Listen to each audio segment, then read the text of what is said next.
हम 21वीं सदी में रहते हैं, मगर आज भी एक अनसुलझी पहेली बनी हुई है कि धरती पर मनुष्य का जन्म कैसे हुआ।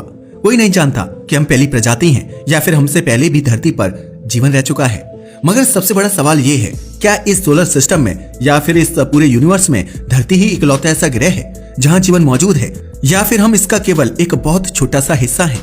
इसी सवाल का जवाब खोजने के लिए वैज्ञानिक लगातार नए नए प्रयोग करते रहते हैं, चाहे वह स्पेस में प्रोब भेजना हो या फिर दूसरे ग्रहों और ऑब्जेक्ट्स पर रिसर्च करना। लेकिन हाल ही में एक ऐसी खबर सामने आई जिसने यूनिवर्स में मौजूद दूसरी दुनियाओं में जीवन की थ्योरी को और भी ज्यादा मजबूती दी है।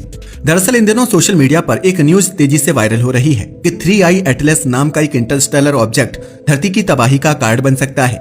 कुछ वीडियो में तो यहाँ तक कहा जा रहा है कि साल 2026 में दुनिया खत्म हो जाएगी और इसका आधार बताया जा रहा है 3i एटलस।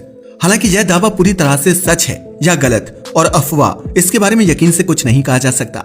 लेकिन कहानी यहीं खत्म नहीं होती।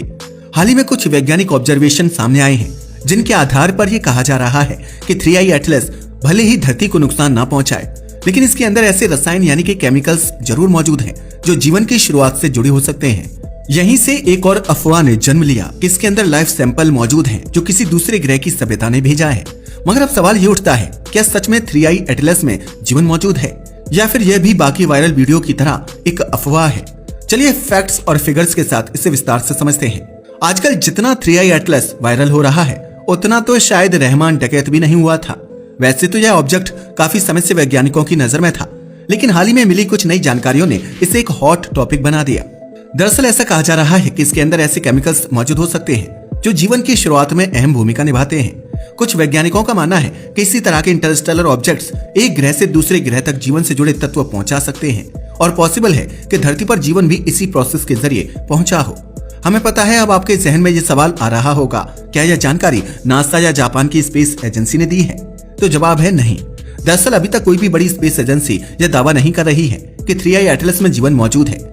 वैसे 3i एटलस की बात करें तो हाल ही में एक एस्ट्रो फोटोग्राफर ने मिस्र के ब्लैक डेजर्ट से 3i एटलस की एक तस्वीर पब्लिक की थी, जिसने लोगों का ध्यान इस ऑब्जेक्ट की तरफ खींचा है। यह तस्वीर वाकई चौंकाने वाली थी क्योंकि इसमें 3i एटलस साफ साफ दिखाई दे रहा था। हालांकि ऐसा नहीं है कि यह पहली बार देखा गया हो। इससे पहले दुनिया की सबसे शक्तिशाली रेडियो टेलीस्कोप्स में से एक अल्मा यानी अटाकामा लार्ज मिलीमीटर एरे ने भी इस इंटरस्टेलर ऑब्जेक्ट की तरफ वैज्ञानिकों का ध्यान आकर्षित किया था। इसके बाद जब वैज्ञानिकों ने इसे ऑब्जर्व किया तो वे कंफ्यूज हो गए क्योंकि यह समझना मुश्किल हो रहा था कि यह ऑब्जेक्ट असल में है क्या और यह इतना स्ट्रेंज बिहेवियर क्यों कर रहा है। बस फिर क्या था, इसको समझने के लिए वैज्ञानिकों ने बड़े बड़े टेलीस्कोप की मदद से 3i एटलस की स्पेक्ट्रोस्कोपी शुरू की। अब आप सोच रहे होंगे कि आखिर ये स्पेक्ट्रोस्कोपी क्या है? वेल, स्पेक्ट्रोस्कोपी का मतलब होता है किसी स्पेस ऑब्जेक्ट से आने वाली रेज का एनालिसिस करना। जब ये एनालिसिस हुआ तो इस विश्लेषण से वैज्ञानिकों को दो महत्वपूर्ण अणु मिले, जिसमें सबसे पहला था मेथिनॉल और दूसरा था हाइड्रोजन साइनाइड। अब ये सुनने में भले ही बहुत साइंटिफिक नाम लगे, लेकिन सिंपल भाषा में समझें तो ये दोनों अणु आमतौर पर बहुत ठंडे अंतरिक्ष में बर्फ और धूल के कणों पर बनते हैं। सबसे चौंकाने वाली बात यह है कि यही वे शुरुआती अणु हैं जिनसे आगे चलकर जीवन से जुड़े जटिल कार्बनिक रसायन बन सकते हैं, जैसे अमीनो एसिड, शर्करा, डीएनए और आरएनए। अल्मा ने सबसे पहले बहुत कम मात्रा में इसे नोटिस किया था, मगर फिर समय के साथ यह मात्रा लगातार बढ़ती हुई दिखाई देने लगी। लेकिन समस्या यह थी कि हर नई ओवरव्यू में मेथिनॉल पहले से ज्यादा और तेजी से निकलता हुआ दिख रहा था। इससे ऐसा लग रहा था कि जैसे जैसे 3i एटलस सूरज के करीब आ रहा है वैसे वैसे इसकी एक्टिविटी बढ़ रही है। इसी दौरान वैज्ञानिकों ने दूसरे अणु को नोटिस किया। जी हाँ, उन्होंने हाइड्रोजन साइनाइड को भी डिटेक्ट किया। लेकिन यहाँ एक स्ट्रेंज पैराडॉक्स सामने आया। असल में मेथिनॉल सूरज की दिशा में बढ़ रहा था, जबकि हाइड्रोजन साइनाइड की मात्रा घटती जा रही थी। इसका मतलब यह था कि मेथिनॉल गर्मी से एक्टिव हो रहा था, जबकि हाइड्रोजन साइनाइड ज्यादा गहराई में छिपा हुआ था और केवल ठोस न्यूक्लियस से ही निकल रहा था। यहीं से कुछ लोगों ने बिना किसी सबूत के यह कहना शुरू कर दिया कि यह कोई सामान्य ऑब्जेक्ट नहीं बल्कि किसी दूसरी सभ्यता द्वारा भेजा गया कोई आर्टिफिशियल ऑब्जेक्ट हो सकता है। लेकिन वैज्ञानिकों ने साफ कहा कि अब तक ऐसा कोई भी सबूत नहीं मिला है जो यह साबित करे कि 3i एटलस में जीवन मौजूद है या यह किसी एलियन सभ्यता का प्रोब है। हाँ, इतना जरूर कहा जा सकता है कि इसकी केमिस्ट्री आज तक देखे गए सामान्य धूमकेतुओं से काफी अलग है और यही वजह है कि यह ऑब्जेक्ट वैज्ञानिकों के लिए बेहद दिलचस्प बना हुआ है। अब आप सोच रहे होंगे कि आखिर ऐसा क्यों कहा जा रहा है कि 3i एटलस के अंदर लाइफ के संकेत हो सकते हैं। दरअसल ऐसा इसलिए कहा जा रहा है क्योंकि कुछ समय पहले वैज्ञानिकों ने एक थ्योरी दी थी जिसमें कहा गया था कि अगर हम जीवन के डीएनए और लाइफ के दूसरे बिल्डिंग ब्लॉक्स को किसी दूसरे ऐसे ग्रह पर पहुंचा दें जहां जीवन संभव हो और जो अपने स्टार के हैबिटेबल जोन में मौजूद हो, तो वहां जीवन पनप सकता है। दरअसल लाइफ के बिल्डिंग ब्लॉक्स और डीएनए वहां की कंडीशंस के अनुसार खुद ही इवॉल्व हो सकते हैं, जिससे जीवन की शुरुआत हो सकती है। यही वजह है कि यह अंदाजा लगाया जा रहा है कि हो सकता है कि किसी एलियन सभ्यता ने भी कुछ ऐसा ही सोचा हो।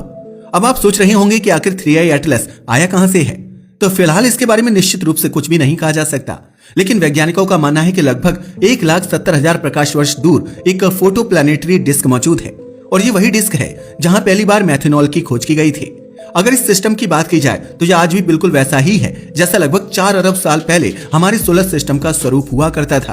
अब वापस चलते हैं अल्मा टेलीस्कोप की ओर। जब अल्मा ने पहली बार उस डिस्क में मैथेनॉल को डिटेक्ट किया तो टेलीस्कोप ने मैथेनॉल को एक रिंग लाइक पैटर्न में देखा था।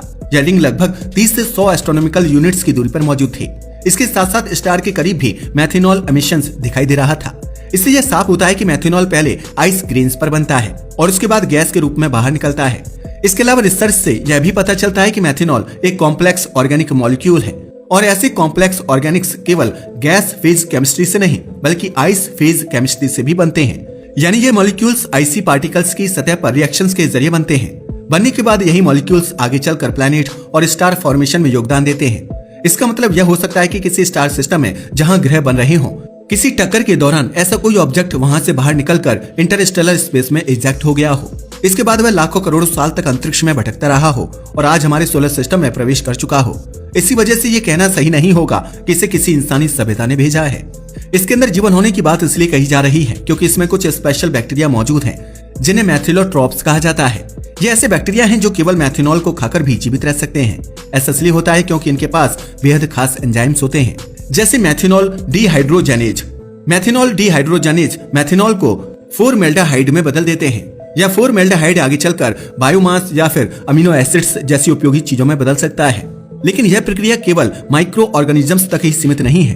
पौधे भी मैथेनॉल गैस छोड़ते हैं, जो एक सिग्नलिंग मॉलिक्यूल की तरह काम करती है। यह पौधों की डिफेंस रिएक्शन को एक्टिवेट करती है और बीमारी फैलाने वाले जीवों के खिलाफ इम्यूनिटी को कंट्रोल करने में मदद करती है। इसलिए ऐसा भी हो सकता है कि लाखों साल पहले धरती से कोई ऐसा ही ऑब्जेक्ट टकराया हो और उसमें मौजूद लाइफ बिल्डिंग ब्लॉक्स से धरती पर जीवन की शुरुआत हुई हो।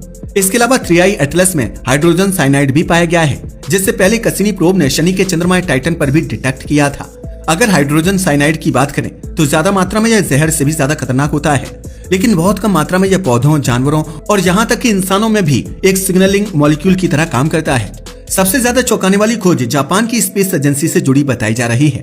दरअसल कुछ ऑब्जर्वेशंस में 3i एटलस के चारों ओर एक बहुत बड़ा हेलो दिखाई दिया। अगर इसके आकार की बात करें तो यह लगभग 4 लाख किलोमीटर तक फैला हुआ था।